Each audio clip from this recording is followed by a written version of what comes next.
थी कि आज दिल्ली को मेयर मिल जाएगा, लेकिन ऐसा हुआ नहीं क्योंकि अब ये पूरी जो प्रक्रिया है वो स्थगित कर दी गई है और अब नई जब तारीख आएगी तब मेयर का चुनाव होगा।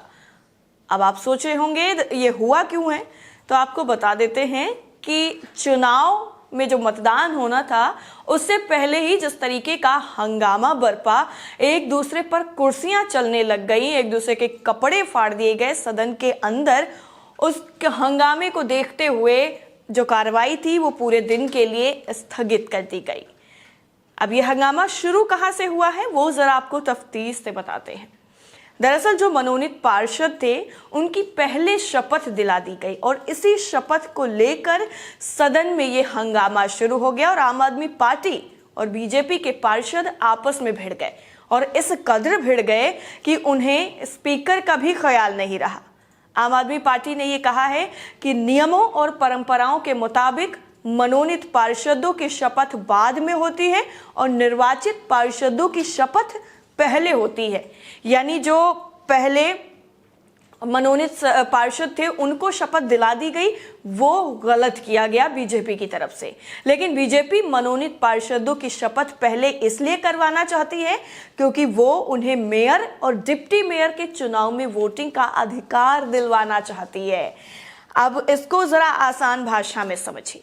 जो मनोनीत पार्षद होते हैं उनकी शपथ बाद में होती है, लेकिन बीजेपी ने क्या किया, उन मनोनीत पार्षदों को शपथ पहले दिलवा दी ताकि उनके पास भी शपथ दिलाने के बाद ये अधिकार आ जाएगा कि वो भी वोट कर सकते हैं मेयर के मतदान में, ताकि बीजेपी का पलड़ा भारी हो जाए। लेकिन आम आदमी पार्टी के पार्षद ज्यादा हैं एमसीडी में, यहां पर ये खेल चल रहा था और इसी का विरोध आम आदमी पार्टी की तरफ से किया गया। आम आदमी पार्टी के पार्षदों ने सदन के अंदर पहले नारेबाजी की और मनोनीत पार्षदों को पहले शपथ दिलाने के पीठासीन अधिकारी के फैसले पर सख्त नाराजगी जाहिर की है। आपको यह भी बताना जरूरी है कि एमसीडी के मेयर और डिप्टी मेयर के चुनाव में मनोनीत पार्षदों को वोटिंग का अधिकार नहीं होता है और ये वही मनोनीत पार्षद हैं जिनको शपथ बीजेपी पहले दिलवा रही थी, जबकि अगर देखा जाए तो इनको वोटिंग का अधिकार मेयर के चुनाव में होता ही नहीं है। यही विरोध हो रहा था। उपराज्यपाल विनय कुमार सक्सेना ने बीजेपी के 10 पार्षदों को मनोनीत कर दिया। इससे पहले पीठासीन अधिकारी की नियुक्ति को लेकर भी विवाद हुआ था। आम आदमी पार्टी के सांसद संजय सिंह और विधायक सौरभ भारद्वाज ने आरोप लगाया है कि उनकी पार्टी के पार्षदों के साथ मारपीट की गई है। उन्होंने ये भी कहा कि बीजेपी बेईमानी से एमसीडी में कब्जा करना चाहती है, लेकिन हम बीजेपी की गुंडागर्दी नहीं चलने देंगे। दूसरी तरफ अगर बीजेपी की बात की जाए तो बीजेपी का कहना है कि पूरा हंगामा आम आदमी पार्टी की तरफ से प्रायोजित था, यानी पहले से प्लान किया गया था। बीजेपी की महिला पार्षदों ने कहा कि आम आदमी पार्टी के पार्षदों ने उनके साथ अभद्रता की और धक्का मुक्की की है। दिल्ली सरकार के उप मुख्यमंत्री मनीष सिसोदिया ने कहा कि एमसीडी में अपने कुकर्मों को छिपाने के लिए बीजेपी वालों ने अपने चुनाव टाले, फिर पीठासीन अधिकारी की गैर कानूनी नियुक्ति की, फिर मनोनीत पार्षदों की गैर कानूनी नियुक्ति की और अब जनता के चुने पार्षदों को शपथ नहीं दिलवाई जा रही है। सिसोदिया ने यह भी कहा है कि अगर जनता के फैसले का सम्मान नहीं कर सकते तो फिर चुनाव किस लिए कराए जा रहे हैं। बीजेपी नेता हरीश खुराना ने कहा है कि आम आदमी पार्टी को डर है कि वो मेयर का चुनाव हार रही है और इसलिए सदस्यों की शपथ नहीं होने दे रही है। लेकिन दोनों पहलू आपके सामने हैं, गलत कौन है सही कौन है, फिलहाल इसका फैसला ना हम कर सकते हैं ना आप कर सकते हैं। लेकिन जो तरीका था मनोनीत पार्षदों को पहले शपथ दिलाने का, वो ये बताया जा रहा है कि गलत है। गुरुवार को ही उपराज्यपाल विनय कुमार सक्सेना की तरफ से बीजेपी के पार्षद सत्या शर्मा को एमसीडी के मेयर और डिप्टी मेयर के चुनाव के लिए पीठासीन अधिकारी बनाने पर विवाद खड़ा हो गया था और आम आदमी पार्टी ने कहा था कि ये परंपरा रही है कि सदन के सबसे वरिष्ठ सदस्य को प्रोटेम स्पीकर या पीठासीन अधिकारी चुना जाता है, लेकिन बीजेपी सभी लोकतांत्रिक परंपराओं और संस्थानों को बर्बाद करने पर तुली हुई है। दिल्ली सरकार ने पीठासीन अधिकारी के लिए आम आदमी पार्टी के पार्षद मुकेश गोयल के नाम की सिफारिश की थी। अब आम आदमी पार्टी ने मुकेश गोयल को एमसीडी में पार्टी का नेता नियुक्त कर दिया है।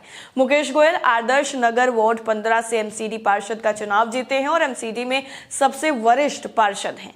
एमसीडी के चुनाव में आम आदमी पार्टी को 134, बीजेपी को 104 4 और कांग्रेस को 9 सीटों पर जीत मिली थी और 15 साल से एमजीडी की सत्ता में बैठी बीजेपी की विदाई हो गई थी। लेकिन फिर भी बीजेपी ये पूरी कोशिश कर रही है कि उनका ही मेयर बने और इसी चीज को लेकर के अब जो झगड़ा है वो आम आदमी पार्टी और बीजेपी आमने सामने आकर कर रही है।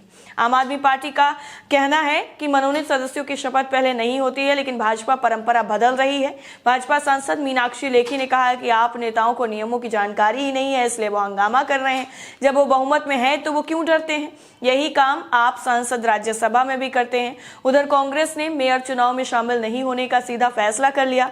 आप विधायक आतिशी ने चुनाव न लड़ने के फैसले के बाद कांग्रेस पर भाजपा को फायदा पहुंचाने का आरोप लगा दिया। मेयर चुनाव में 273 मेंबर्स वोट डालेंगे और बहुमत के लिए 133 का आंकड़ा चाहिए। आपके पास 150 तो बीजेपी के पास 115 वोट हैं। वहीं अगर बात की जाए कांग्रेस की, तो कांग्रेस ने इस पूरे मामले में कह दिया है कि अगर आम आदमी पार्टी के पास पूरा बहुमत है तो वो अपना मेयर बनाए, इसमें डरने की कोई बात नहीं है। वहीं इस पूरे हंगामे के बाद सोशल मीडिया पर भी लोगों ने लिखना शुरू कर दिया है और बीजेपी को किस तरीके से निशाने पर लिया जा रहा है वो आपकी स्क्रीन पर। सबसे पहला ट्वीट है पुनीत कुमार सिंह का।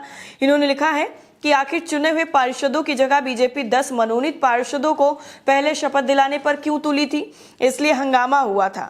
हाथापाई हुई, मेयर का चुनाव स्थगित हो गया, लेकिन इसके बावजूद एलजी द्वारा नियुक्त 10 मनोनीत पार्षदों में से 4 मनोनीत पार्षदों ने शपथ ले ली।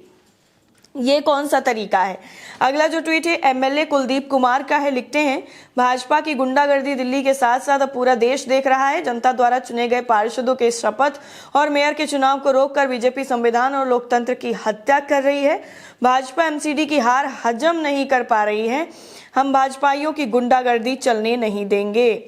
अगला जो ट्वीट है मधुरेंद्र कुमार का है। लिखते हैं, एमसीडी मेयर और स्टैंडिंग चुनाव में हंगामा। पीठासीन अधिकारी और आयुक्त के पोडियम पर पार्षद कर रहे हैं हंगामा। नॉमिनेटेड सदस्यों के शपथ शुरू होने के दौरान बीजेपी हाय हाय के नारे लगा रहे आपके सभी पार्षद। अगला जो ट्वीट है कमल नयन का है। लिखते हैं, दिल्ली मेयर चुनाव के लिए वोटिंग शुरू होने से पहले सिविक सेंटर में हंगामा शुरू हो गया और आपको बता दें ये हंगामा 4 घंटों तक चला है। नरेश बलियान ने ट्वीट किया है। लिखा है, एक भाजपा नेता अभी कह रहा था कि आप उस दिल्ली में घसीट कर लड़की की हत्या के मामले में हमारे नेता पर हमला बंद कर दो तो हम भी मेयर चुनाव शांति से होने देंगे। भाई बीजेपी वालों, सत्ता आपके लिए महत्वपूर्ण होगा, हमें तो दिल्ली की बिटिया के लिए न्याय चाहिए, कोई समझौता नहीं, फांसी दो आरोपी को। इस तरीके से पूरा मामला जो है ये अब और तूल पकड़ता जा रहा है। और आपको बता दें एक चीज और दिल्ली के जो एलजी हैं उनकी तरफ से कही गई है, जिसमें ये कहा गया है कि दिल्ली म्युनिसिपल कॉरपोरेशन 1957 एक्ट के तहत 10 लोगों को मनोनीत किया गया है। अब इस बात की पड़ताल कैसे की जाएगी, आम आदमी पार्टी की तरफ से जो कहा गया है वो सच है या बीजेपी की तरफ से जो कहा जा रहा है वो सच है, ये देखना बेहद ही दिलचस्प होगा। और आखिर दिल्ली को उनका मेयर कब मिलेगा, इसका सभी लोग इंतजार कर रहे हैं। इस पूरी रिपोर्ट को लेकर इस तरीके से सदन के अंदर हंगामे पर आपकी राय क्या है, कमेंट करके हमें जरूर बताइएगा। जय हिंद।